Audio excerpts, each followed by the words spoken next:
Well, here we are again. It's another Thursday night. It's STC time. This is your friendly voice, Eckhart von Glan, just back from another date, and actually just came into this room 2 minutes ago, and we are already on air here at Sugo, the third to last STC meet. We're following Stefano Liani, lineup position number 26, and we're doing a quick rundown of the grid from the back to the front. It's a short track, so we really need to be very, very quick. We go to 25, and there we find Ken Bell in 25. In 24, Daniel Beck.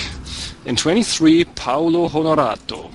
In 22, Collis Stroom. In 21, Andreas Hultgreen. In 20, David Clark. In 19, Krzysztof Babic. In 18, Mario Peixoto. In 17, Erling Böhmer. In 16, bit of a traffic jam here uphill, Matthias Klein. In 15, Kevin Ledoux. In 14, Daniel Rodriguez. In 13, Fortunato Fiorito. In 12, Dinka Andre. In 11, Mikael Larsson. In 10, Dariusz Swiderski. In 9, Adam Shaw. In 8, Alexandre Caetano. In 7, Wesley Hartog. In 6, Dino Paolini. In 5, Yuri Braham. In 4, Risto Carpet. In 3, Robin Johansson. And in 1, actually, we got the numbers messed up somewhere along the line. In 1, actually, sitting on the pole, Jesper Taulborg for Flying Dutchman Racing. So the Flying Dutchman have taken up the gauntlet that was thrown down by Flat Out 2 meet ago. Flat Out leading the table in the standings, followed by Flying Dutchman. But if Flying Dutchman want to do anything, they really need to bring back massive points from Japan, from Sugo, and the same and much more so goes for Gubbklubben. Let's see what David Garcia does. I suppose he's off into the pits. Yes, he is, and that means the race will start once Taulborg sets the pace.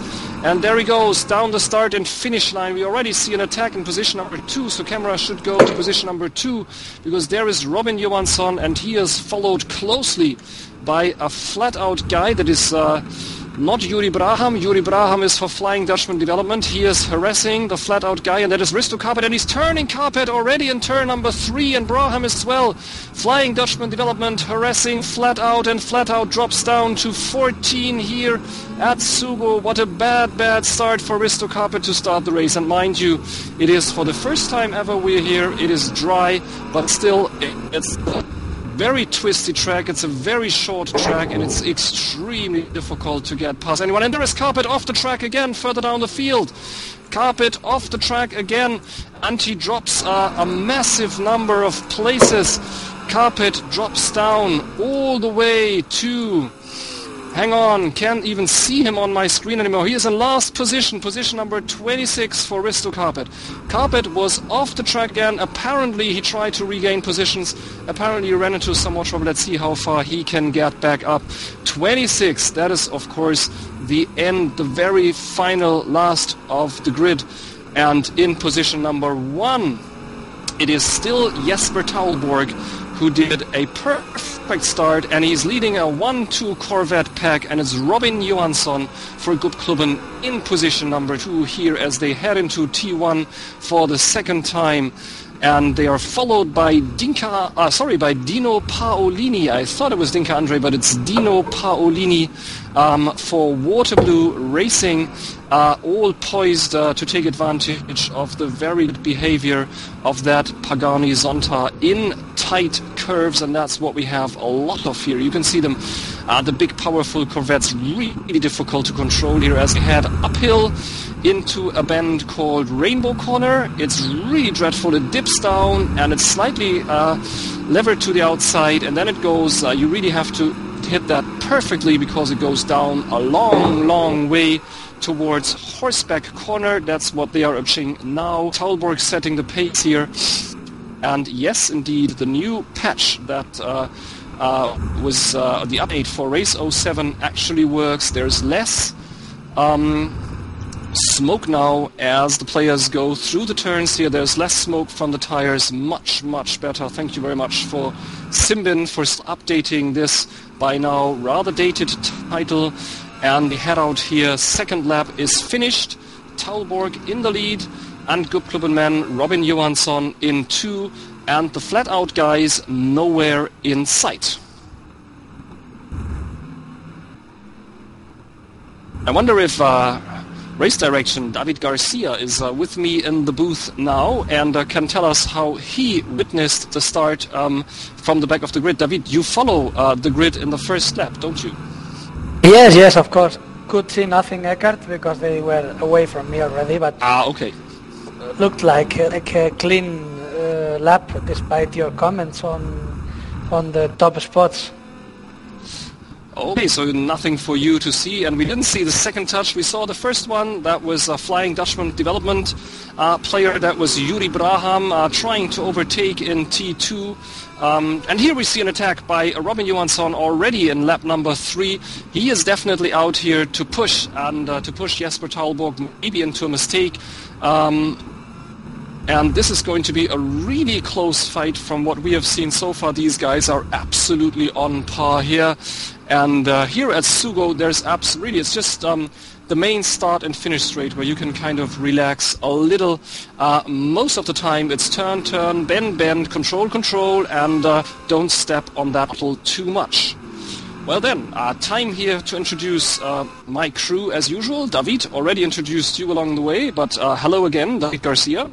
Hello again.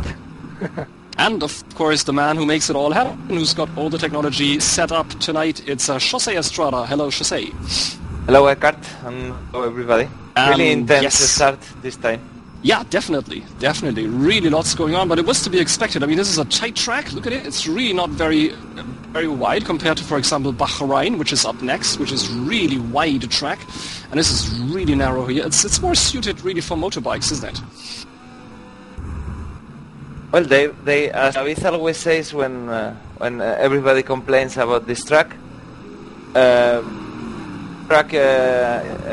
race the Japanese GT championship here. So yeah, they do. Super and these are comparable to what we're doing here, GT Pro in Simbin simulations. Pretty much the same type of car in real life there. Lots of horsepower. And very difficult to control. And let me tell you, Sugo, it's also in real life, mostly, it is at least a little bit wet. So you have these massive machines then still on a wet ground. So, yes, indeed. It was built by Yamaha Corporations, by Yamaha Motor Corporations. And they are running here Super GT, they're doing drift racing, and they're also doing Superbike. So it is also used as a motorbike track. Jose, with first two setting in, should we have a rundown of the grid for the first time? When I see Johansson here, huge problems, but I can also see the server with huge problems. There is at least a massive amount of lag on my screen, and I suppose the players can feel that as well. There was a synchronization of the server just now, and it seems to hit especially Robin Johansson, who is really fighting to keep his Corvette on the track. That's not the style we usually see him going. And I hope that these problems will be solved in a moment or two, and I hope it's not the shape of things to come. So let's all keep our fingers crossed in front of screens. And Jose, run down from position 2, where everyone is after the start. Yes, of course. Oh, that's my man, very well done. And here we go, position number 3, as I said before, Dino Paolini. And he is out to maybe take the second win for Ford Waterblue Racing this season. Let's see about the pit stops. I know the Pagani Zonta is not one of the thirstiest ride here. And I know it is pretty soft on the tires, so you can really take it round the course and take care of your tires, where else I suppose the Corvette will be much more difficult when it comes to tires. So let's see how the pit stops work out for Paolini. My guess is we see him in position number 1 after the pit stops, and then we'll see the two guys trying to catch him, but that's just my guess. Position number 4, Alexandre Caetano for AB Racing, and he has then won a couple of places because he was in position number 1, 2, 3, 4, 5, 6, 7 on the grid.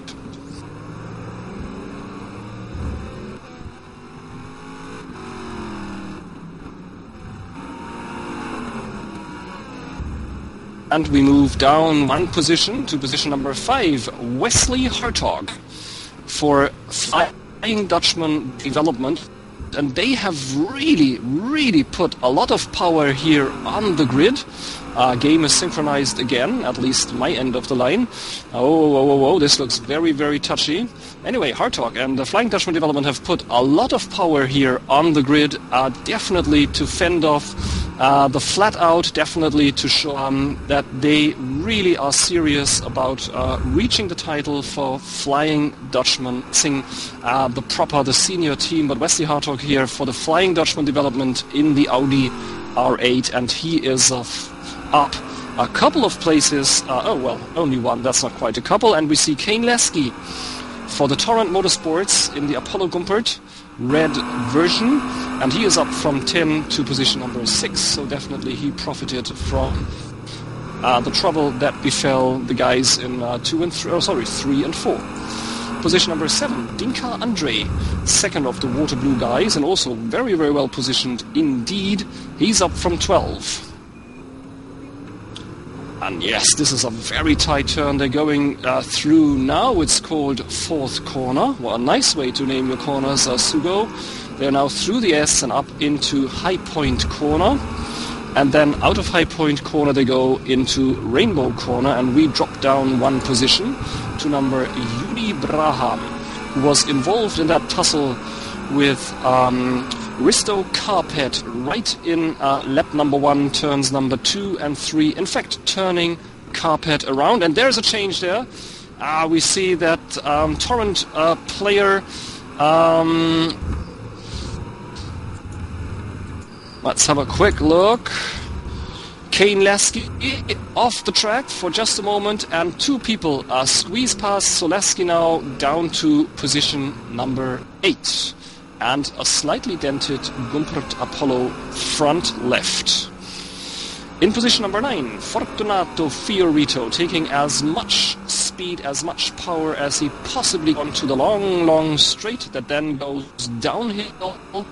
So really difficult to get your braking point here at the bottom. I don't know about you, but I find downhill brake points really dreadful in the GT Pro. But these are, of course, players of a much more skill than I have, so maybe it's not a problem for them. Position number 10, Adam Shaw. That was the second of the flat-out contenders. Right now he is the first of the flat-out contenders, and he is in 10. That is a message that's not going to go down well in flat-out headquarters. I can see Tom Ilsbrooks wringing in his hand. Tom, there's still a long way to go. You've got good guys. Keep all those fingers crossed, and maybe they will move up the grid and get you the points that you definitely want here at Sugo. Down we go to 11, Kevin Ledoux for the Black Rebels. Haven't seen him much on the grid this year, and he is putting a lot of pressure on Adam Shaw here to maybe gain that top 10 position. And Ledoux was position number 15 on the grid, so here's another guy who profited.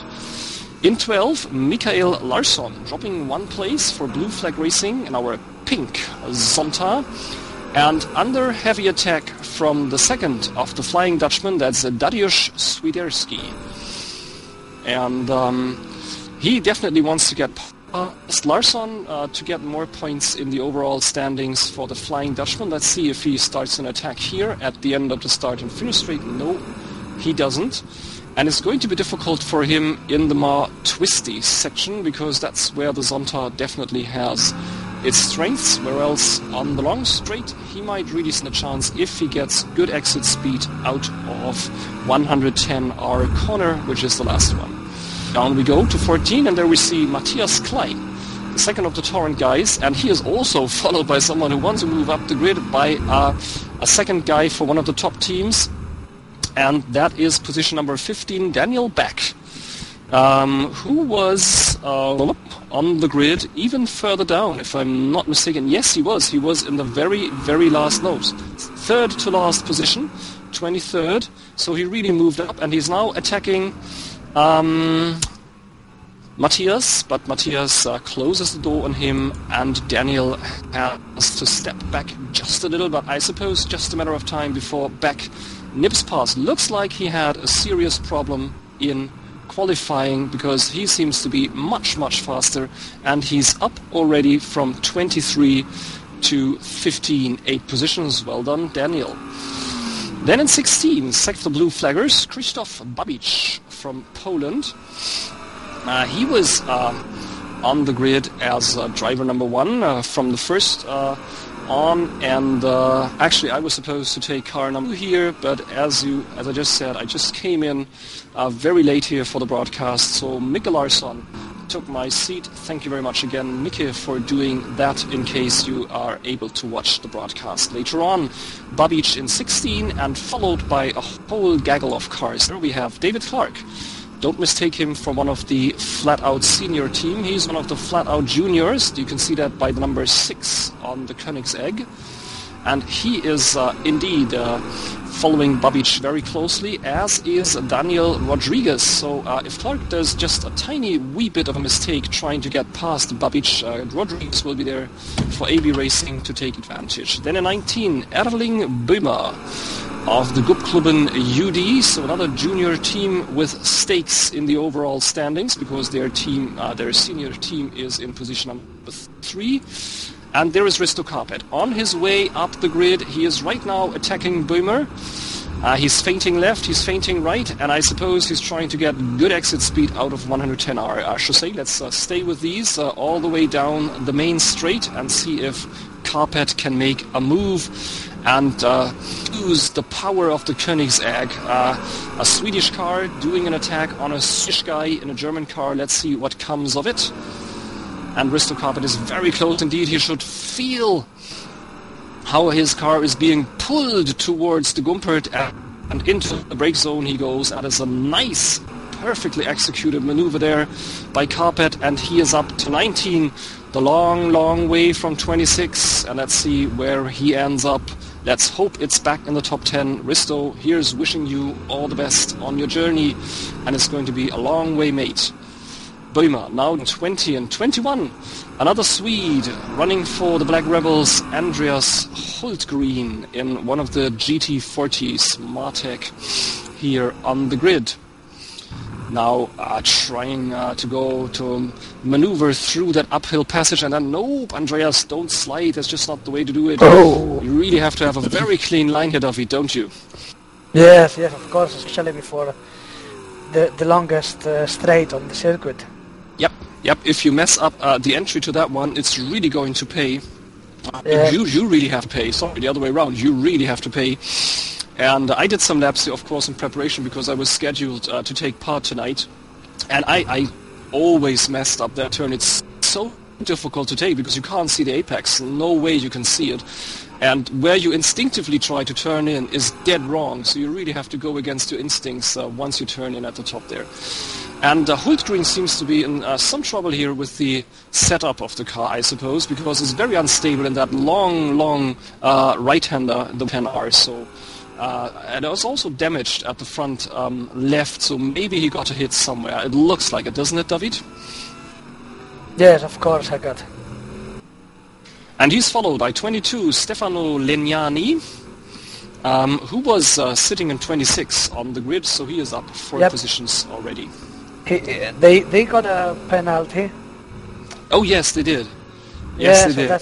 They got a no qualification penalty from last meet at Trois-Rivières, which is no wonder because it's a very tight track and there's bound to be incidents happening there. But overall, was quite a clean race. Then just 5 incident reports, 2 of them pretty serious, but still, for a tight track like that, kudos to all the players here. Well done. Everybody behaving very well, and I yes, Jose. Talking about penalties, we had a report from one of the teams about Sonic Racing that they did not fill in their entry list. They didn't. For Trois-Rivières, no, but we missed that, so we will review the case, and if it's like the reporting team said, they will get the penalty for the next round. because Yep. This one was close to do it now, so they will get definitely. it for the next one. Thanks for the info. So race direction is not letting anything go unnoticed here. Thanks to the team who reported that. Well done indeed. So Lignani in 22, and here we have them, the Sonics, together. Nice pair of them. Mario Peixoto in 23. And I also took the Martec out here for a couple of laps. I chose Sugo when it was time to choose which car should we pick as Blue Flag Racing. I don't know why. I chose Sugo as my track to choose the car. So I took the Martec here. Don't know why. Just it doesn't fit. Doesn't fit at all. So really hats off to Ledoux here, setting a very good pace, position number 10 or 11. But guys from Sonic, I can understand you. Just don't know why, it just doesn't fit here, the Martec. Maybe that also explains why Andreas is having such a lot of problems. In 24, Paolo Honorato for Sonic. And then let's see, further down the grid, Ken Bell for Flat Out Club in 25, also in that very difficult section now in that turn, but absolutely nicely taken, rather a bit on the safe side. Could have gone a bit further out on the left side, and he is about to be lapped. We see that he is about to be lapped, so that really rounds off the rundown of the grid here very nicely. 25 guys on the grid, and that was your first rundown. And Jose, I suppose we are now with number 1 and 2 again, because the Corvettes are still at it.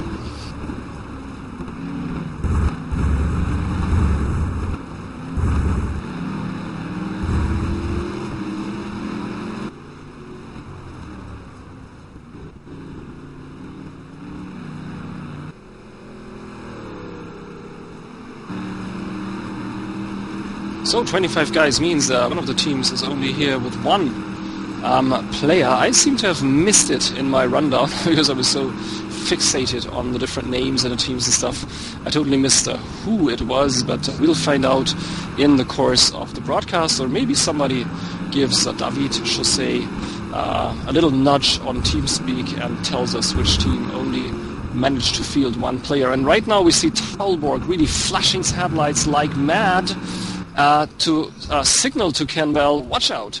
It's the top 2 guys, and oh, perfect. He goes out of the way on that uphill stretch, so absolutely not a single hundredth of a second loss for these two here, because Taulborg is now under extreme pressure by Johansson.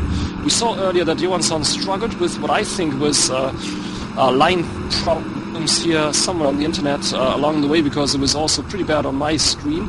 But now he seems to be back in full gear and in full speed, and he really is putting the pressure on Taulborg. But it is very difficult indeed. David, where would you try to make a move on this narrow track here? Well, of course, turn 1 is a good place, but not the best so far, because it's still a fast corner. But maybe at the end of the back straight, possibly that would be the best place to try the overtaking. But that means really, I think in both cases it really depends on how you take the curve before, doesn't it? Exactly, but in the back straight you come from a slow corner, when in the main straight you come from a kind of parabolica, which is very fast. Yep. So possibly things are easier on the back straight, Eckhart.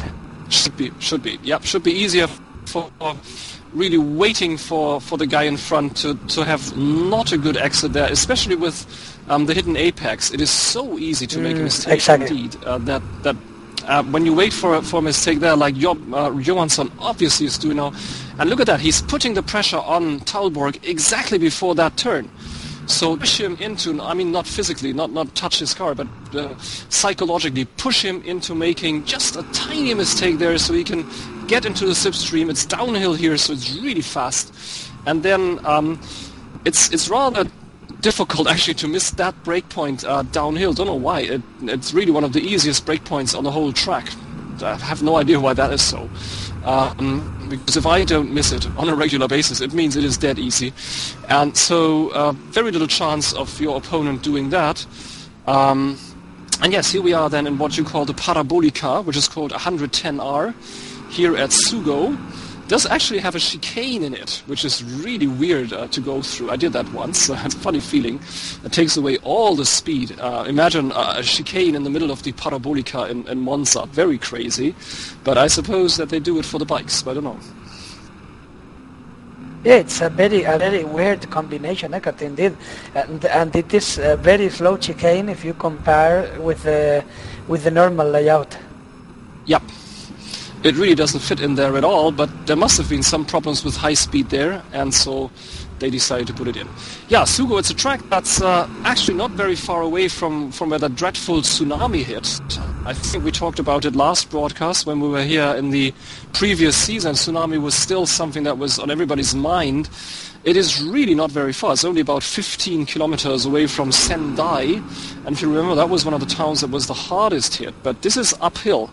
This is at the foot of the mountains, really, or already a bit into them. Oh, and Johansson with a mighty slide into that breakpoint there. So it is. It was not hit by the flood as such, but it was also hit by the earthquake. And it was also hit by all the trouble hitting Japan at the time. So if I read that correctly, there was at least no races planned for the summer. I don't know in real life whether they have actually opened here in the autumn or whether they decided to just stay closed the whole year. But thank God we're virtual and we're safe from that. And David, little comment from you on the weather. It's quite outstanding, isn't it? Yes, it is. It is indeed. In fact, right now it's dry. The forecast is dry. So, well, I think this is what everybody wants. Yes, and it used to be rainy always at Sugo, which makes this very tight and narrow track even worse. I mean, and the Doran was not the very forgiving kind of ride we had the last 3 seasons, and I remember some mighty struggles here at Sugo keeping the Doran just on the track, and so it is definitely a bit easier today, but that's far from this being easy, just meaning it's a bit easier. But yeah, it looks kind of nice, doesn't it? Blue skies, so I don't suppose we'll have a single drop of rain tonight. So that's something that is a bit unusual this season.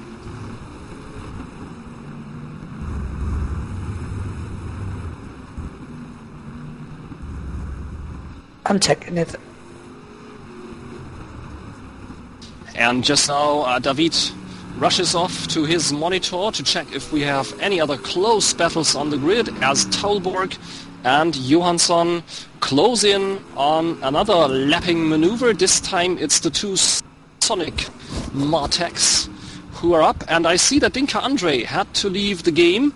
It's at least a nice screen. Message says Dinka Andre out of the game, so that is hard luck for Waterblue Racing, who had 2 players here on the grid in the top 10, and we're about to bring in massive points here on the overall standings with only 2 or 3, well, counting this one in, with only 3 events to go.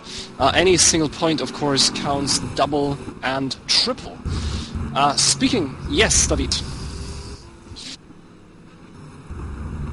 And David has spotted a close fight in P9.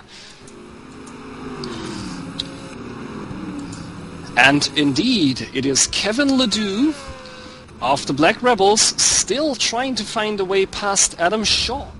A top-notch, flat-out guy on the grid at the moment, barely into the top 10. That is definitely not what flat-out expected here at Sugo, but it's something that the rest of the grid, of course, welcomes, because it will lead to a much, much closer standings at the end of the race here. And Ledoux, in turn, is under pressure from Dariusz Swiderski, who is then followed by Daniel Beck. Both of them managed to get past Mikael Larsson.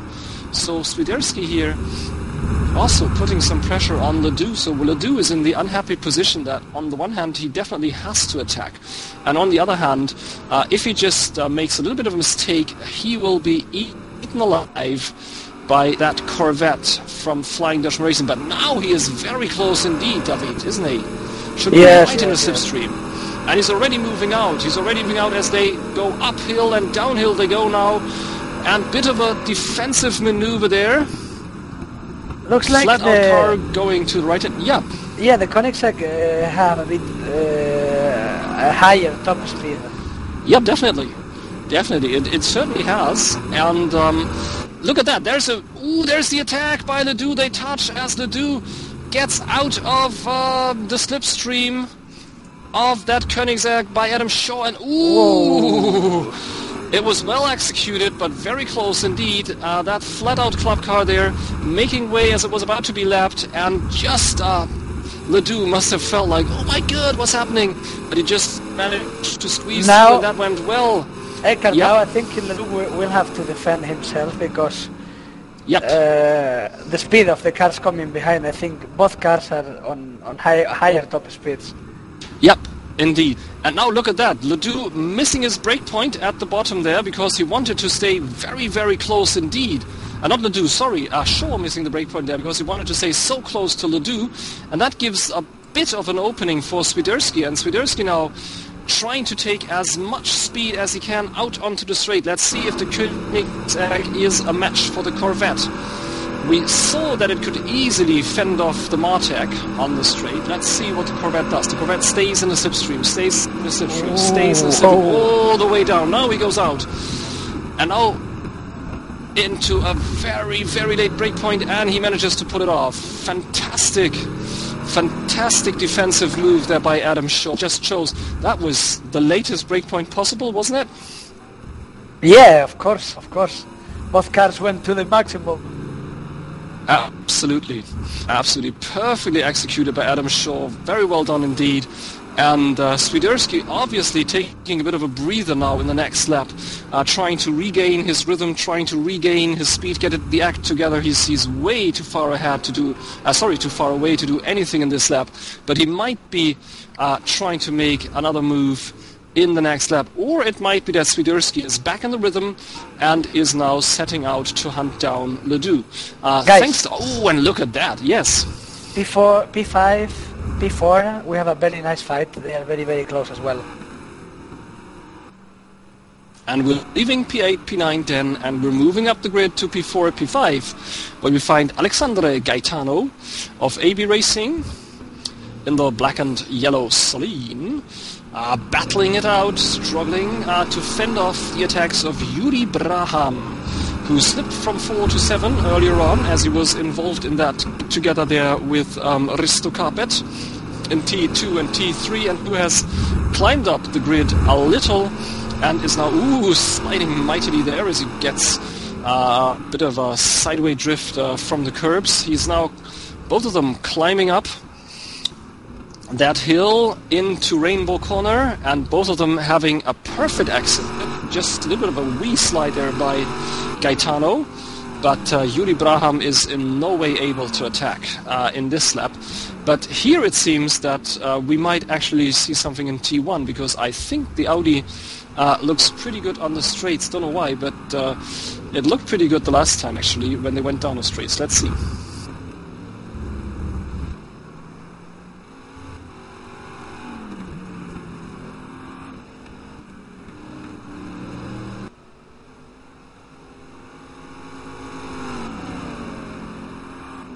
Out on the straight they go, underneath the Dunlop tire, but no way Yuri Braham is going to make a move in this situation. Caetano is safe and sound there. In fact, there's a Torrent car coming up, Kane Lasky, in position number 6. Bit of an unstable handling here on the tighter turns, bit of a twitchy car, especially on the front axle. But Braham is... I must say I made a huge mistake. He's not good on the straights. He's really good in this twisty uphill section. Look at that. He gets very, very close indeed. And if he can get the exit right on Rainbow Corner, he might stand the chance where David says would be the best point to overtake. Let's see what he does now. Yeah, but looks nice and clean. He's very close indeed to Caetano.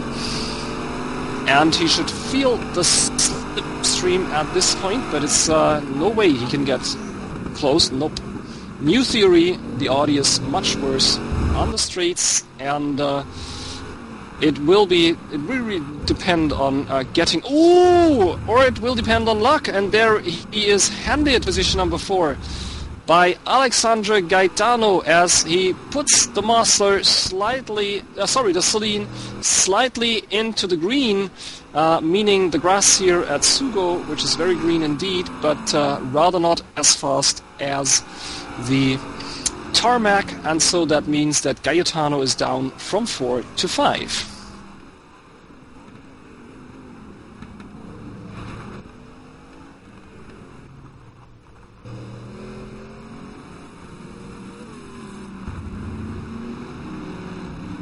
And well, you were looking for another fight. Caetano went really long on T1. I don't know if he went into the wall, but he was really out of the track.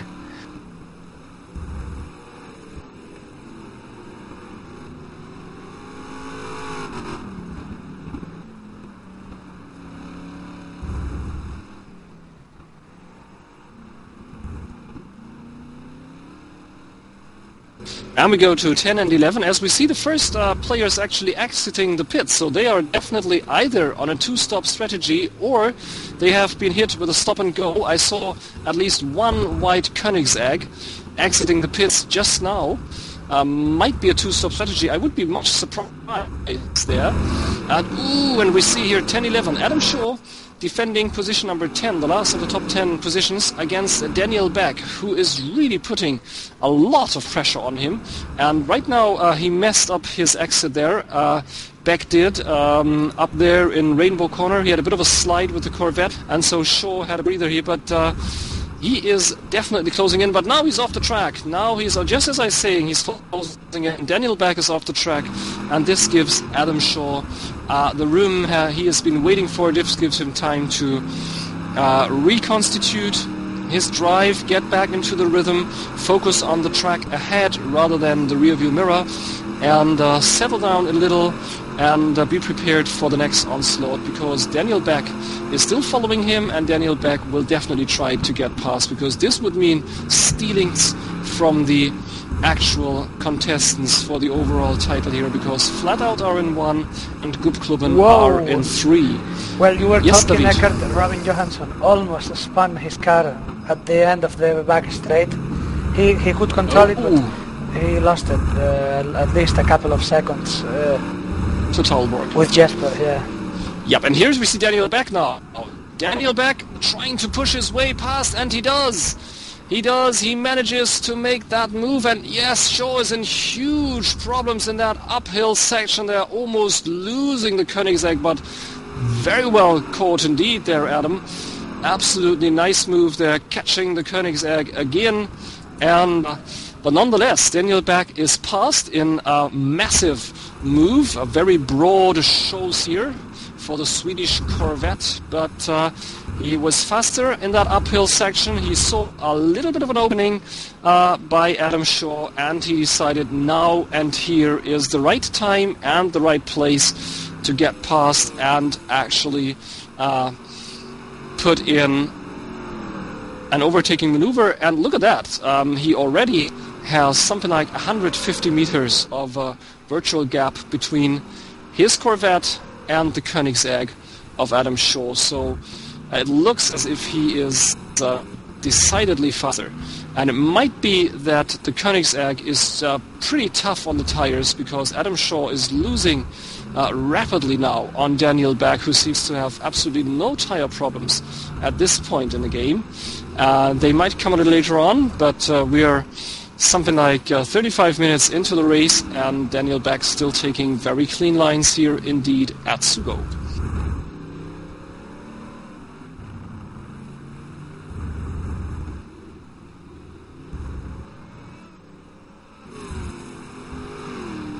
And further down the grid we go to 15 and 16.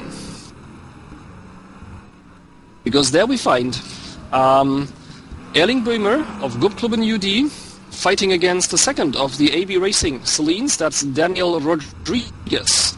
Böhmer coming from 17 on the grid, so he is up only one position, and Rodriguez from 14 is in fact down one position, and both of them are following Christoph Babic in 14, who is up from 19, so a very successful race for him up to this point. And now both of them lapping, I think Peugeot, I'm not quite sure, in the Sonic Martech, who had to, well, he didn't have to, but he decided to go on the green there and really had trouble getting back onto the track. But be that as it may, Rodriguez now out onto the start and finished straight with a bit of a gap to Erling Böhmer.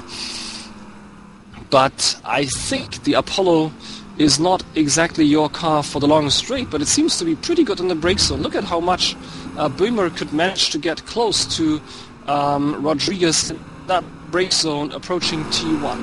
And they are now into the... Yep, David? No, I was about to say the same than you were saying, Kurt. He's getting closer and closer. Yep.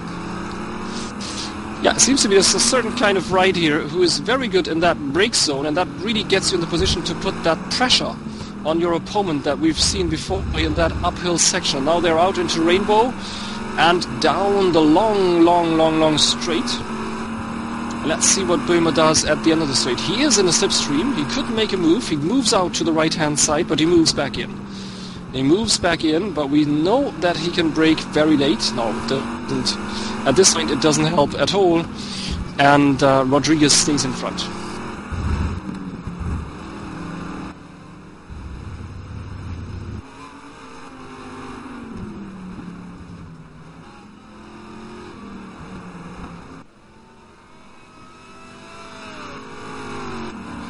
And Rodriguez, in fact, now actually moving away from Böhmer down the start and finish straight and passing Christoph Babic, who must have had some problems there. Maybe he missed a gear or something, because all of a sudden he was very slow indeed. Let's hope this is not an engine problem that we hear from the Pagani Zonta. Sounds okay to my ears. I don't quite know whether engine problems are actually shown in the sounds here of the Race 07 engine. Don't think so. So Rodriguez now up to 13, Erling Böhmer in 14, and Babic trying to regain his speed, trying to get back into stride, trying to follow these two. I think he missed a gear. That's what it looked like to me. Well, while you are following this fight, guys, I have to say that the gap between the top four drivers is more or less the same, because Robin has lost a bit more with Jesper, and Dino Paolini is getting closer to Robin, and Yuri Braham is getting closer to Dino. So we will have a very nice middle stage of the race. That also means that for the pit stops it's going to be really interesting, where everybody's coming back out again, because we have seen in the events before that they have very different amount of fuel that you need, and also really hitting your pit box perfectly can make such a difference. And Christoph Babic into the pits, so maybe at the last lap he considered going into the pits, and then for one reason or another didn't do it, so maybe that was why. And Klein is in the pits as well, and I can just see that one of the Koenigseggs is out of the pits, so pit stops are beginning in earnest now here at Sugo, Japan, which means we should have reached, and yes we have, about the middle of the race. Andreas Hallgren pitting out. Okay. I'm checking the rest of the field, and brilliant. Matthias Klein and your teammate Christoph Babic as well at pit. Yep. And Jose, while everyone is pitting, I think we should stay focused then with the top four and see when they pit, so we don't lose any of them. And we should really go to Taulborg. Top 5. We have the guy on P5 who was Alexandre Caetano at pit. Okay. The rest of the top guys are still on the track. They're still out and they haven't done the pit, and they are now really involved in traffic. I mean, Taulborg are about to lap now, I think, what looks like Andreas Hultgren, or can't be Kevin Ledoux, I think, but maybe if he was on pits before. He's just lapped one of the Corse Online guys. Darius Sudesky at pit. Sorry, I can't. Thank you very much. Yeah. Just always give us the information, because that's what the viewers want. They really want to know who is pitting in at the moment. We have a while we're following. Mikael Larsson, I think we're following Taulborg. Yes, Mikael Larsson. Okay. Kevin Ledoux at pit. Erling Böhmer at pit. Taulborg stays out another lap. Number 2 comes in. Robin Johansson goes into pits. Number 3 stays out, Paolini. Number 4 stays out, Yuri Braham. And that puts Wesley Hartog into number 5. So Flying Dutchman Development actually now have one guy in 4 and one in 5. But that is, of course, due to the all the maneuvers here in the pit. Yeah, Mikkel Larsson in the pit. One of the Gubbklubben UD guys just leaving. As far as and Taulborg stays out. As far as I have seen Eckart, I was expecting that. I was expecting Robin Johansson to pit before the others because his tires were totally gone. He was having a lot of problems. And he also, I don't know if it's, I don't know what's wrong tonight because he usually takes these very clean lines, but he looked kind of unstable in many of the turns. But I think it was basically that he was trying to put that extra pressure on Jesper and trying to really harass him, trying to really make life difficult for him, and by going late into the breakpoints, by trying to get a good exit speed, that's really not good for your tires, isn't it? Yeah, exactly. More action at pit. Daniel Rodriguez is entering. Fortunato, Fiorito. Okay. Watching Taulborg into the pits. Daniel Beck Taulborg into the pits. And Jose, please move the camera to Dino Paolini.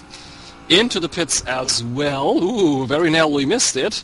Yuri Braham into the pits as well. And that puts Wesley Hartog as the race leader at the moment. So I shall say we should follow Hartog and see if our top 4 will actually come out ahead of him, or whether he decides to move. Yes, into the pits as well. There goes Hartog. Into the pits as well. That puts Robin Johansson now into the position number 1.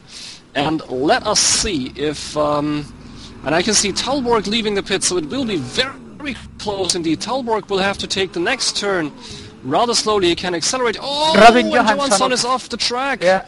He obviously saw Taulborg. You can see as the other guy exits the pit, you can see his car there, and he obviously saw it and decided to go for a very late break point, and that didn't quite work. So Johansson in 2, Taulborg in 1. That is the position they had before the pit stops. That is the position they have after the pit stops. Yuri Braham in 3 and Dino Paolini down in 4. So Braham gained a position in the pits. Yep. And I would say Robin closed a bit the gap with Jesper. I think so, yeah. I think he is now maybe a second or a second and a half closer than he was before, but that's just guessing. But that's what it looks like to me. So what that means, because he went off track, if he wasn't off track, he would be really close, or... It looks as if he was off track twice now. There was this one half spin that I think David reported while we were somewhere else in field. And then he missed the breakpoint right now in T1. So together, that's probably 4 or 5 seconds lost. And he would be definitely in P1, but for these mistakes. But let's no mistake, he really tries to find a way past Jesper. And Jesper is working like that proverbial Swiss clockwork, isn't he? I haven't seen a single, even the slightest kind of mistake from him. He's just following his lines, doing what he does best, and he's very fast.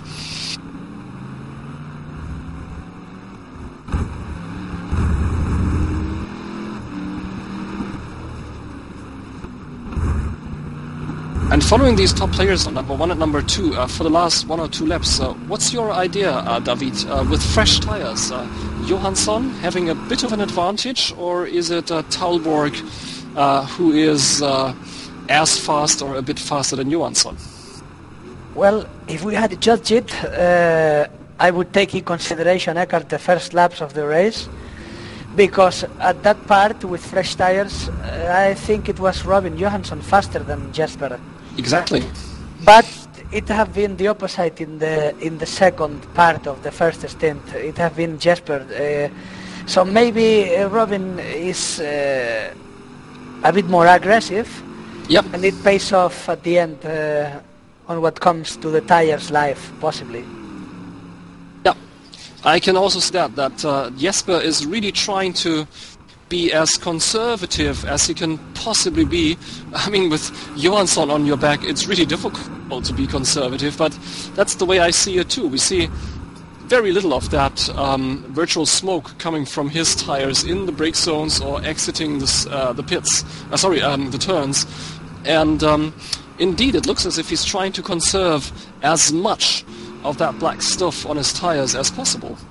Yeah. There is a corner that Robin Johansson's do really, really aggressive. Is the one we are leading to, the one at the end of the back straight. He used to slide a lot, and I think he used to take it. Yeah. Like Richard Burns, doesn't he? Yeah, exactly.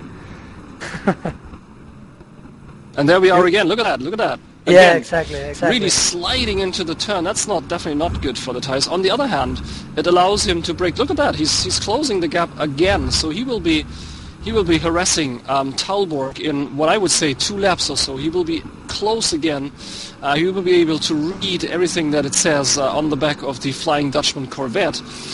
And you can see the car is actually jumping in that last turn with players trying to get as much speed as they can without the car, of course, sliding out. It's a bit like the last turn in Hockenheim in that respect, isn't it? Yes, it's the same. They are really close now. Yeah, very close indeed. I was talking of 2 laps, it was 2 turns.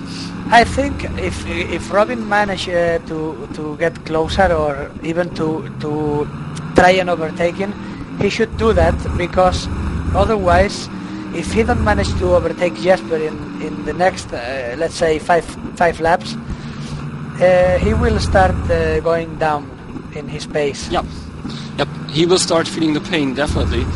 And again, let's see what he does at the end of that straight now in that sliding corner for him. It's called horseback corner. Let's see if there's any horsing around by him. And he tries an attack. He's on the grass and they collide.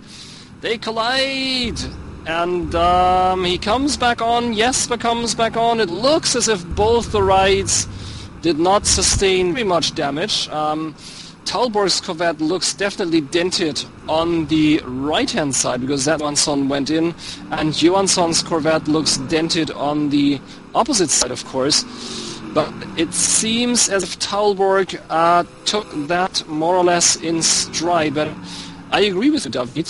He really had to push it. He really had to go for it because he knows he will be losing he will be hurting the last 15 or 20 minutes. So if he doesn't do it now, there's actually no way he can do it later. Yeah. My question, Eckhart, is: you think Robin is listening to the broadcast while he drives? No. I mean, he is a fantastic player, so maybe he's able to do that, multitasking. But it would be crazy to do that. No. But he is, of course. I ask you because we said that he should attempt the overtaking. Yep, and he did.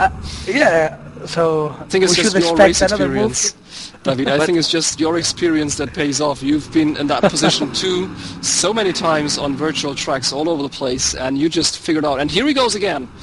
Ooh. At least he harasses. At least he shows Jesper, listen, I want to get past, and I'm really, really serious about it. I'm not dead serious about it. I'm not going to spoil both of our races here, but I am very serious about it. And listen, Jesper, you didn't see the way Daniel Beck muscled his way past that Koenigsegg uphill. But if you had seen it, well, you'd be scared a little bit more than you seem to be right now. And I don't know what you think about the previous overtake maneuver, but was really the limit. I mean, from the distance they was kind of long shot, don't you think? Yes, I agree with you, Jose, because in my opinion Robin was still far from a good position to make a move, and was an extreme attempt.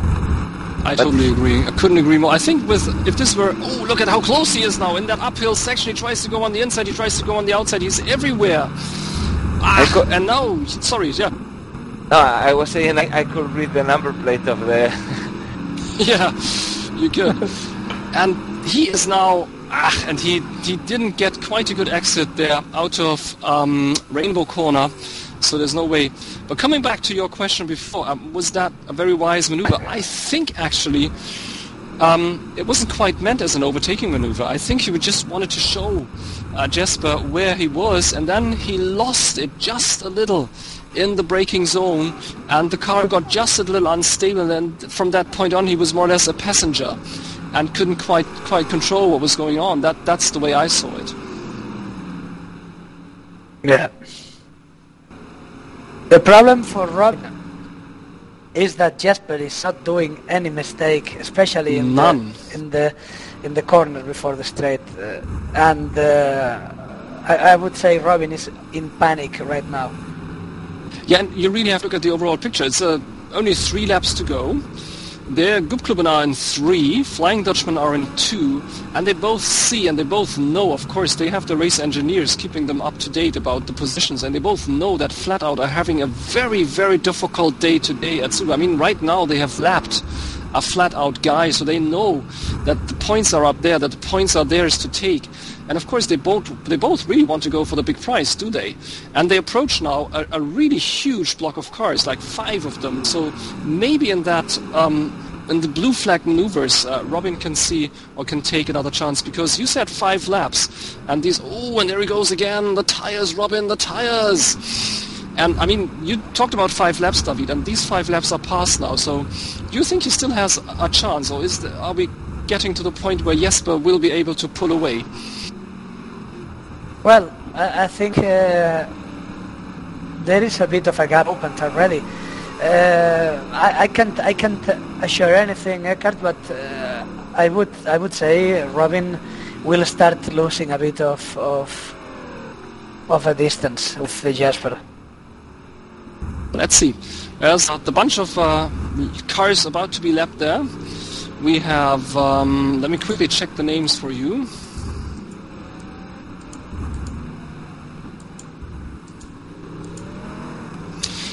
We have, let's see where we are. There we are. We have David Clark in 15. We have Mikael Larsson in 16. We have Daniel Rodriguez in 17. Those are the guys about to be lapped by the race leaders. So just to keep you updated, who is who there? Oh, he has a good chance now. Because there is a chance, yeah.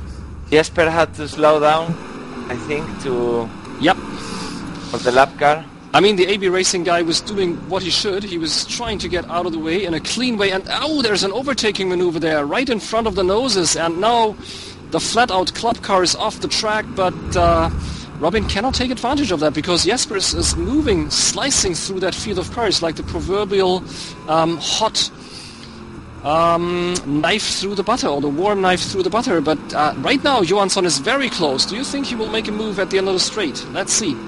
Yeah, on the outside it seems. He was... Yes, he will try, I think. No, he's far. He's far. Too far, but there's still 3 to go. And look at that, Taulborg flashing his headlights again. It's now Mikael Larsson up next, and he will definitely be... Yes, there he is. He's making way for the 2 of them, so no problem there. And Johansson is waiting for that mistake. Johansson is... He is taking the action he deems necessary. And that was not exactly wise, because he's now too far away from Taulborg. And they're running up, I think, to another flat-out Club Koenigsegg. Don't know, yes, indeed. Should be able to get past that before the last turn, and then they should be able to get out onto the start and finish straight. But that might be the chance for Robin Johansson. If there is a slight problem with that, no, it's not a flat-out club, it's a flat-out proper. Should be not Risto Carpet, but should be Adam Shaw there in that flat-out car. And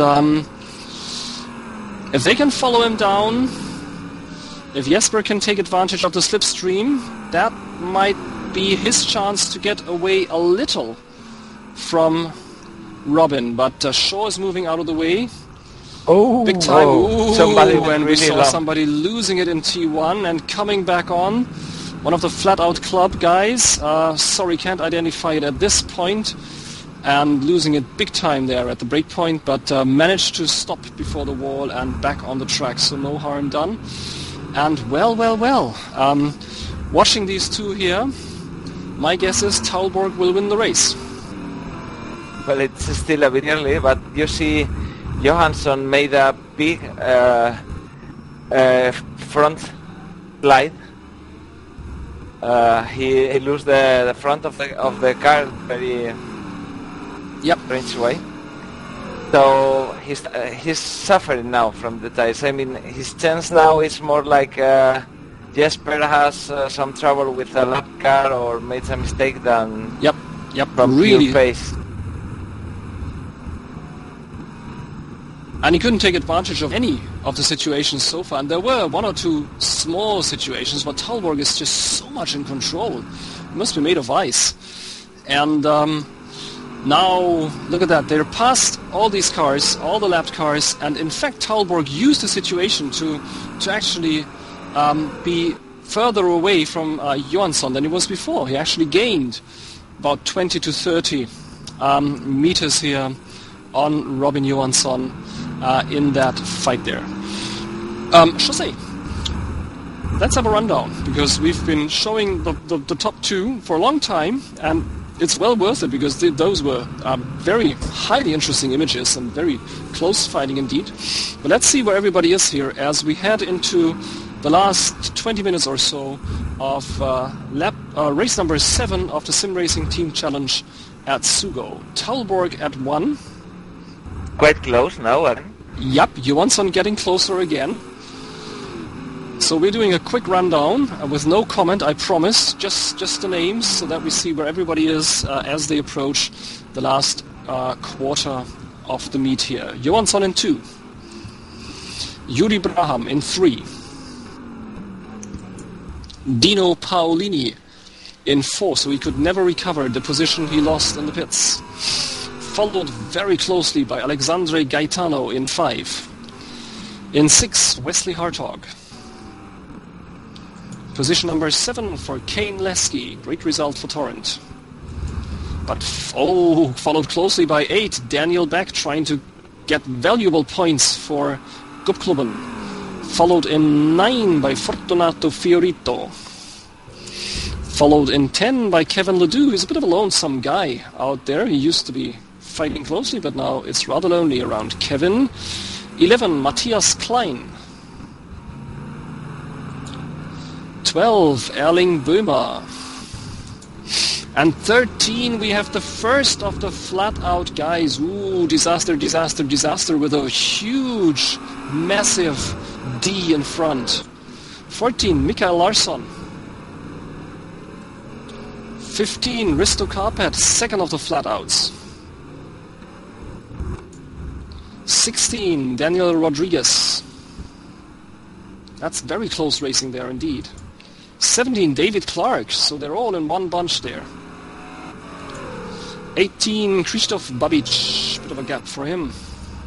19, no gap at all for Stefano Legnani. Off the track now, Stefano, get back on quickly. 20, Andreas Hultgreen. 21, Paolo Honorato. 22, Ken Bell managed to squeeze in between the Sonic guys. Well done, Ken. 23, Mario Peixoto, going very slow indeed. That doesn't sound like a Martech at race speed. That doesn't look like a Martech at race speed. There must be something wrong. Eckhart. Yes, please. News from Flying Dutchman Racing. Yes. Hugo Heckenberg just let me know that the Rius lost connection. He's out, yes. Yeah, they are quite sad for... Very sad. Bad luck this time. Very bad luck. What's the good of Taulborg? I mean, it's still very good that Taulborg takes the way, make no mistake, but you definitely need, as a team challenge, you definitely need both players in the points. And Jose, are we back to number 1 and 2? Yes. That very bad luck for FDR will minimize loss for flat out, I think. But it will definitely do, yeah. But I think still FDR will take more points, probably, if they win. I will definitely try to get hold of my points table in the next 10 minutes or so, and then we'll have a first look at the numbers. But really good for Gubbklubben, because they have now a player in 2 and a player, I think, in 7 or 8. Daniel Beck, I think we saw him in 7 or 8 in the rundown. So they will obviously take home the most points here, and they are at number 3, with Flying Dutchman taking home, if it stays like that, the second most points, and they are in 2, and Flat Out taking home the least points, and they are in 1. So for the overall competition, especially for those of us who are not involved with any of these 3 teams, that's the best thing that can happen. I'm sorry, Flat Out, really sorry for you, but for the viewers, this is of course the best thing that can happen. This is the thing, I mean, we've all been waiting for it in the Formula 1 season, haven't we? I mean, even us Germans who definitely go for Vettel, but weren't we all hoping for something to happen, for him to have a mechanical failure at least 2 or 3 times? Weren't you going for Schumacher? Never. Not even in his best of days. Then why you go for Vettel? Oh, not really. I'm not really a Vettel. I've always supported Webber from the very first days in Minardi, and don't know, just like the chap, just like his attitude. But seems that he's missing that tiny little bit of competitiveness that other guys at the top have. And Button is another one that I have followed closely, even in the days of Williams and so on. And so I really like Webber and Button are the ones I appreciate most. There you go. Confessions of an STC commentator. Yeah. Robin was really close to yep. Jesper, but now he lost ground again. Yeah, but it's, again, look at that. He chooses that very late break point there, and it pays off because he takes that speed into the next 2 or 3 turns and gets close to Taulborg in those turns. And then when they come to the back straight, Jesper then moves away again. So it seems that Robin is maybe a different setup. Maybe that Robin has a bit more wing than Jesper has. So there's no chance for him to catch Jesper on the straights. Could be possible. Yes. And we could see that during all the season, that the different setups made some overtakings a nightmare for some people. Yep. Different setups and also different cars. That's what I mean, it was nice to do 3 seasons with just a single car for everybody, so everybody had the same kind of basis. But it's nice also to have these different makeup of cars, so that they have different strengths and different weaknesses. I really like that. Of course, but then you have to really balance the tracks very well. To don't. Yep. And do like we do the selection process, because if the best team ends with the best car in a track that fits them, you have the Formula 1 championship of this year. Yeah, exactly. Yep. There goes Kevin Ledoux making room for the top 2, so that you can see how fast these 2 are. I mean, they're now lapping position number 9 or position number 10. Don't know exactly where Kevin is at the moment, but we're talking about only 8 guys in the same lap. This is a short lap here. We only have about 1 minute for each lap, but still, it really goes to show you. I mean, they're fighting the whole time. There's not a single lap that Taulborg didn't have Johansson in his rear-view mirror, except for that 1 or 2 laps when Johansson pitted earlier. But that was only 1 or 2 laps.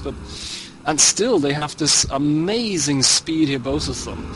And we can see Jesper really going like a clockwork, and we can see Robin fighting and fighting and fighting, just trying to push Jesper into at least a tiny little bit of mistake, because that's what he needs. There's no way he can get past. But don't you two think too that in this second part of the race he stays much closer, even with the tires wearing out? Yes, it's true. He's losing less ground than in the first stint. Obvious. But maybe the traffic had an effect on that, because in the first stint there was not that not many traffic, as far as I remember. Yeah, definitely. Yeah, possibly. That could be a good explanation. But we saw before that the Taulborg is really a master at taking advantage of the traffic. So I think it actually worked for his advantage, whereas Robin suffered more from time to time. And now Robin Johansson is off the track again, so really his race is much rougher. And I think it shows that he's really pushing that Corvette to the absolute outer limits of what is possible here at Sugo, whereas Jesper is of course also testing where the limits are, but is never forced to actually really get there.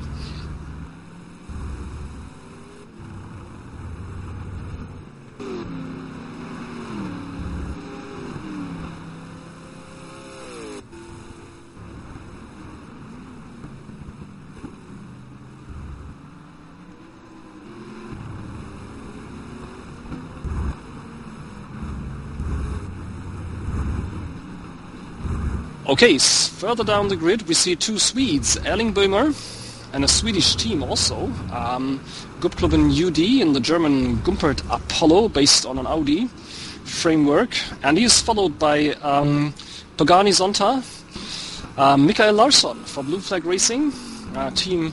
Well, we're basically an international team. Officially we're from Norway, but the guy who started it all, Ivan Novi, maybe Ivan, you're watching us. Hi Ivan.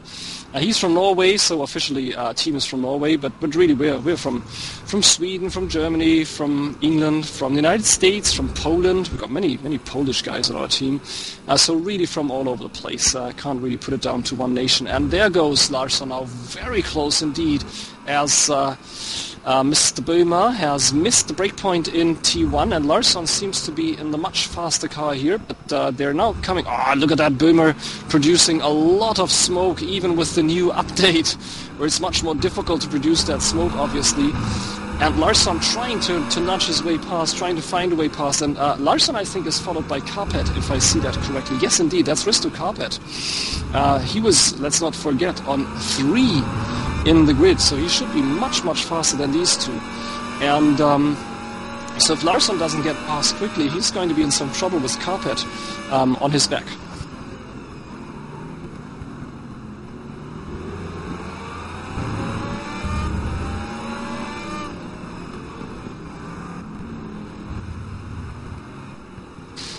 Larsson now very close indeed, and let's not forget, he is reserve only.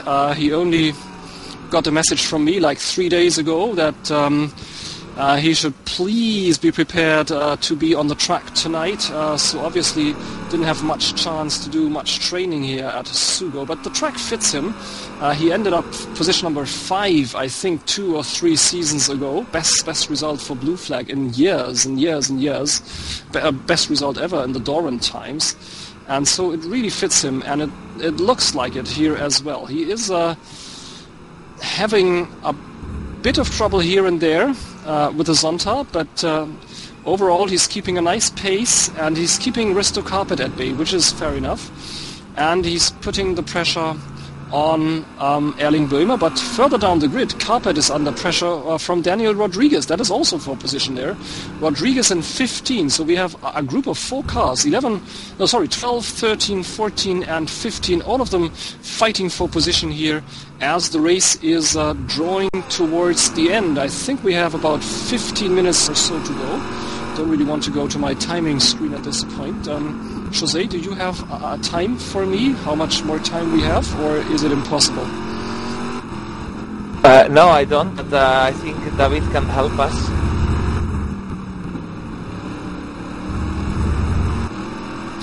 So no way to get a time update at this point, but I think we started a bit before 9 o'clock-ish, and it is 6 minutes past 10 on my watch now, so we should have something like 15 to 20 minutes here on the clock at Sugo in virtual Japan. This is the Sim Racing Team Challenge. Only 3 more events to go before we close shop, before we fold up for good. This is the last races that we bring to you.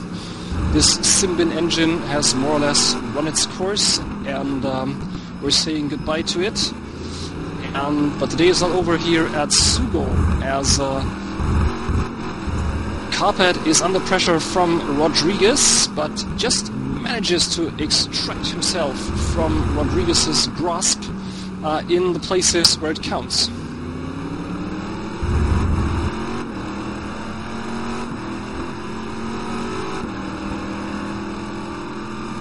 I just got a message from Reggie Blaine saying that Yuri Braham is now in second, and Jose, we must go back to the top to check on that, because that would mean that Johansson was off the track. Yes, well, he was struggling with the car a lot. So he probably... And indeed. Thank you, Reggie, for telling us that. Thank you for giving us the information. We have Reggie... we have Reggie Blaine. There goes. We have Jesper Taulborg all alone out in front. We have a gap of something like 500 meters to his teammate in Flying Dutchman development, Yuri Braham, bringing home an extremely good result for them. And we have Robin Johansson down in 3, so he must have had an off moment. He's actually now behind that group we were following, and I saw him on the screen as we were following that group, and I thought it was Daniel Beck, because I didn't dare to look at the Sonic guys there actually coming to a standstill as they see this bunch of players rushing towards them on that very tight track, but picking up speed again now. And Robin Johansson down in 3, and with that group who are fighting for position between him and Yuri Braham.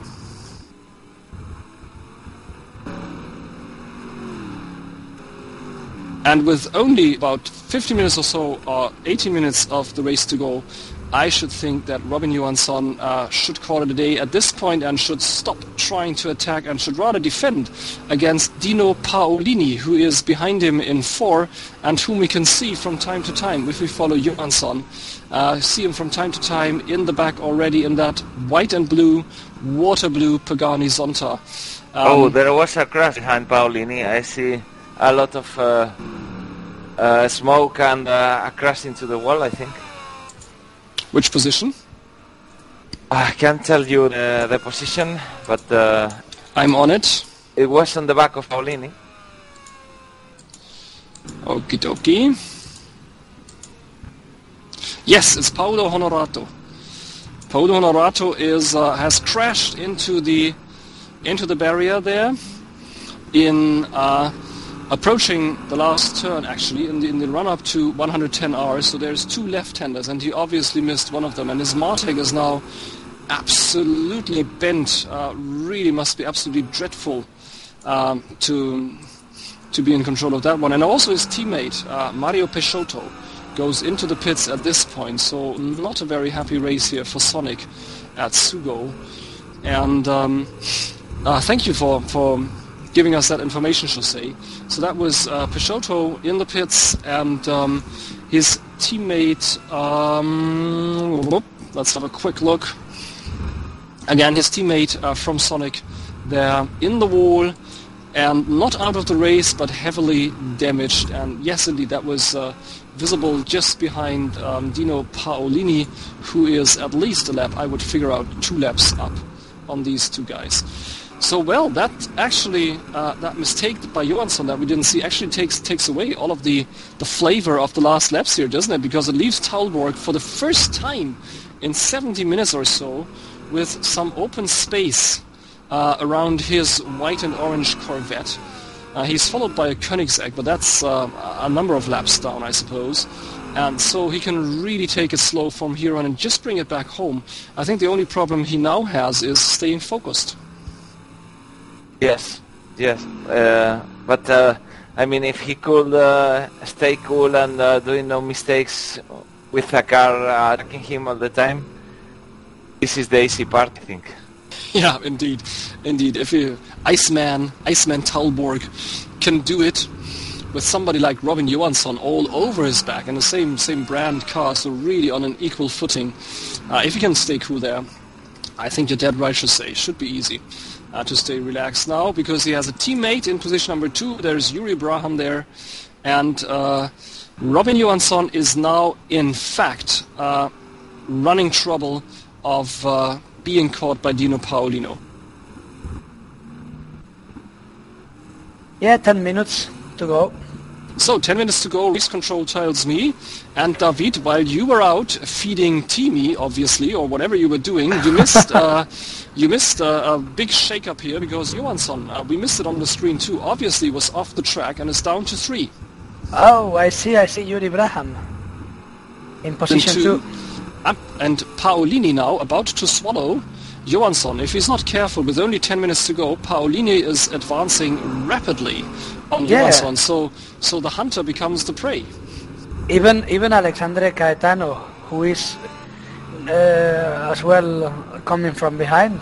Let's see how the tires work. Yep.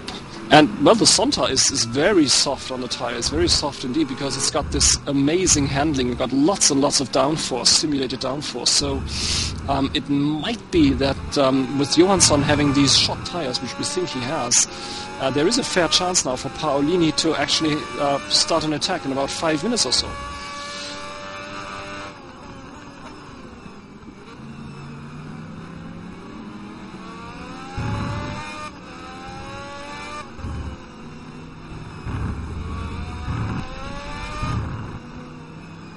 So while the camera stays on 3 and 4, let me give you the last, not visual, but just audio rundown of the grid so you know where everybody is.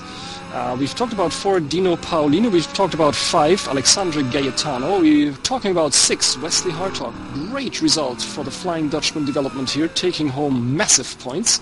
Followed closely by Daniel Beck, who's trying to save everything that's possible for the Gubbklubben. I mean, they came here to Sugo expecting to fight flat out. They're fighting the Flying Dutchman all over the grid. If it's not the Flying Dutchman for real, they're fighting the Flying Dutchman development, as is back here with Hartog. Then in 8, Kane Lasky. Great race for Torrent, bringing home massive points, position number 8. In 9, Fortunato Fiorito for Corse Online. Sorry, it didn't really show very much of Fortunato. Another great race in the Audi. In 10, our loner, Kevin Ledoux. 11 for Matthias Klein of Torrent. 12, Erling Boomer. We saw him before, being chased by Mikkel Larsson, who is now down quite a bit. In 13, because he just had to let Paolini pass and obviously lost a bit there.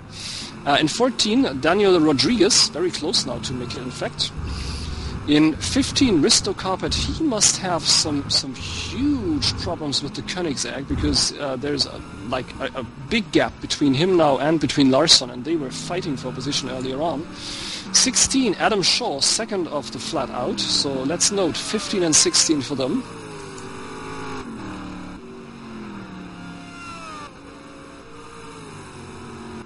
$17 for David Clark of Flat Out Club, 18 for Krzysztof Babic of Blue Flag, 19 Stefano Legnani for the Corse Online, fighting in fact with Andreas Hultgreen and following Babic very. So there's 3 there fighting for position in 18, 19, 20.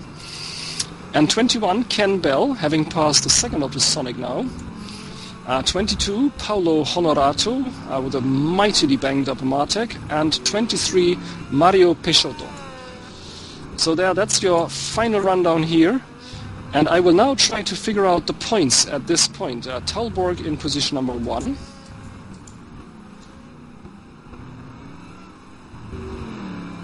And the Klubben players in 3, that's Johansson, and 7, that's Beck.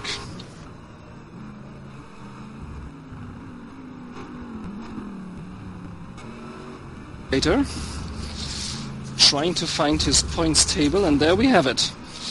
If the race ends like this, we have for the team flat out position number 15 and 16. Oops, that wasn't the points table, still looking.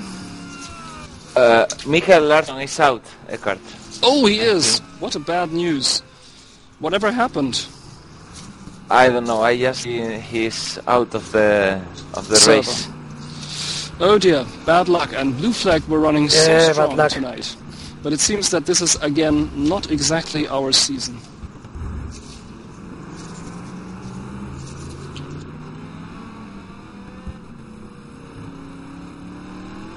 And Paolini is closer and closer and closer to Johansson. Yep. Really catching up to Robin Johansson there. So they might lose even more points.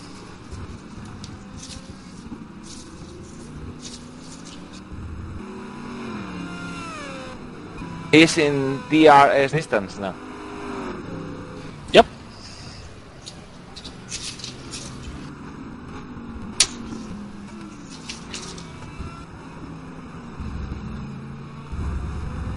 So I'm being a very unorganized commentator at the moment.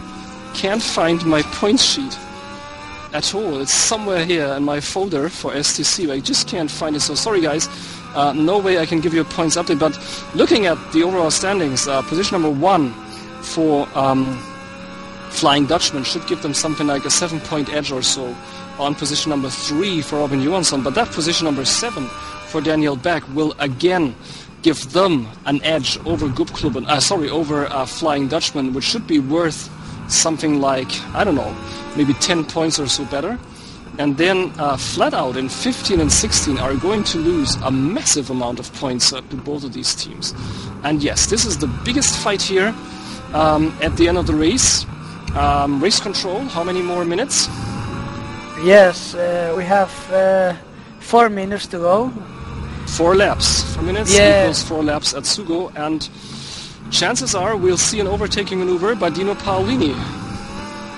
Maybe even at the end of this straight, because he is now within striking distance. Or, well, not quite. Not quite.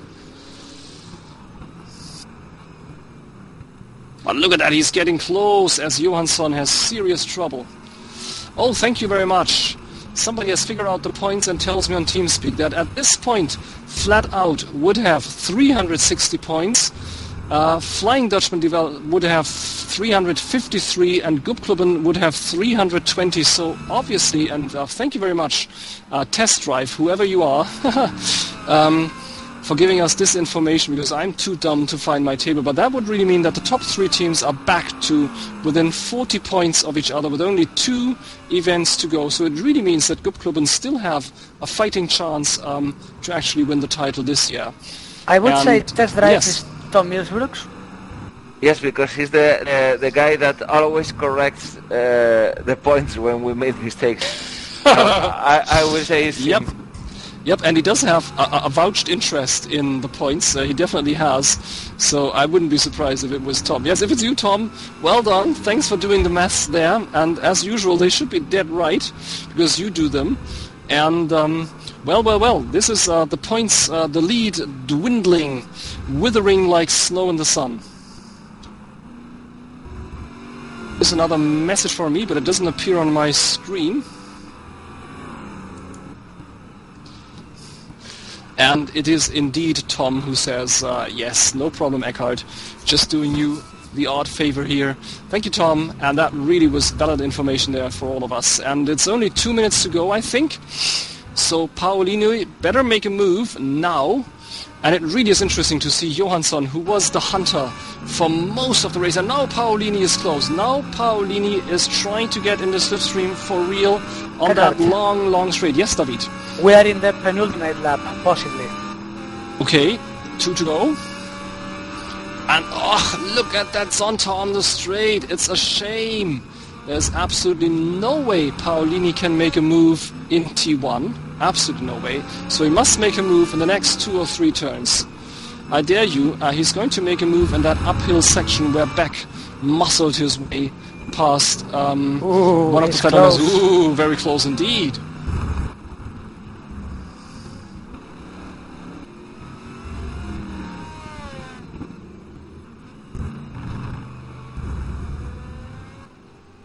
Of course. And now he's trying to get a good exit out of Rainbow Corner, and he does have a good exit out of Rainbow Corner. But look at that, the Corvette on the straight. It's amazing, it just pulls away. Yes? We are starting now the last lap. For Jesper. Yeah. Brilliant. So, Jose, I would say we really have to go to Jesper once he's halfway through his last lap, as close as this struggle is, because every leader deserves to have the final seconds of the race. And oh, Paolini is off! That's the end of the struggle here, and that might give some points to the other teams, but Paolini, regains the track well before Alexandre Caetano. So that's the end of that fight. That means, Jose, we can move our camera safely to race leader Jesper Taulborg, who has been up there all the way from start to finish. He brings home a fantastic, outstanding result, outstanding victory. Not a result, because the second car got lost somewhere along the line. That was Dariusz Swiderski lost the line, as Hugo tells us. But he brings home a fantastic victory for Flying Dutchman Racing here at Sugo. He won the quali. I was too late to catch the times there, but he won the qualification. He led the race. He had a good start. He profited from the tussles behind him in lap number 1. Then he was defending against Robin Johansson for like 80% of the race, and now he is in the last turn, and he's going to bring home a much deserved, well-deserved victory. And there's the lights flashing as Jesper heads across the start and finish line, and he's across at this point. Congratulations to Flying Dutchman Racing. That was a win at the right time, I would say. And here comes Yuri Braham, position number 2 for Flying Dutchman development. So a great podium for our friends from the Netherlands. And here is Robin Johansson doing another one of his wild slides and flashing his lights as he goes down the line for position number 3.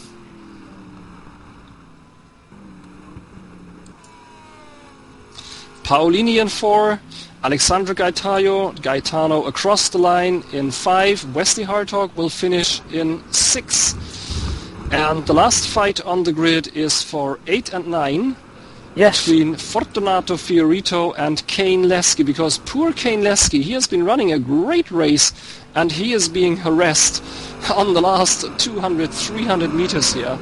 From what I saw, it wasn't exactly a lonely race that Kane had, but I don't think he was in so many fights. And now Fiorito has closed the gap and is now on the attack and trying to take away that position number 8 from him. But Kane defends absolutely perfectly, no chance for Fiorito to do anything at all. And that, I think these are the last two still here in the lap. No, Ledoux is still out on the track. Yes, but yes, Fiorito, they crossed the start-finish line in front of Jesper. Yep, they certainly did.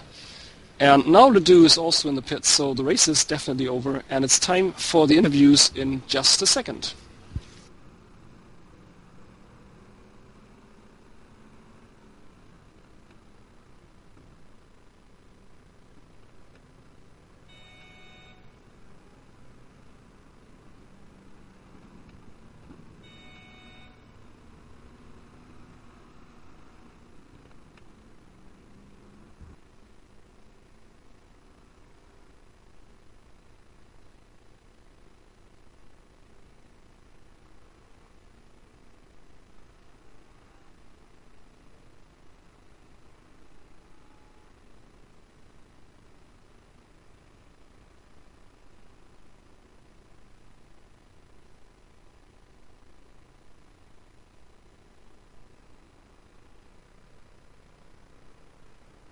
And so here we are back again then with our interview guests. I can see that race winner Jesper Taulborg is with me now. And Jesper, what a great victory it was. Congratulations.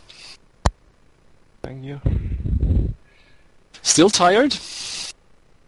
Yeah, pretty much exhausted. Exhausted. It was a huge fight against Robin Johansson. You must have hated the design of the Corvette because he was frequently in your mirrors, wasn't he? Yeah, it was tough. He was quite annoying. He's just stuck there behind me all the time. And in the second stint, he didn't let go, because in the first stint we saw that he actually had. We thought he had problems with the tires. We'll discuss that in half a second with Robin himself. But we thought his tires were running bad, and he lost a bit of time to you. But then in the second stint, he just wouldn't go away.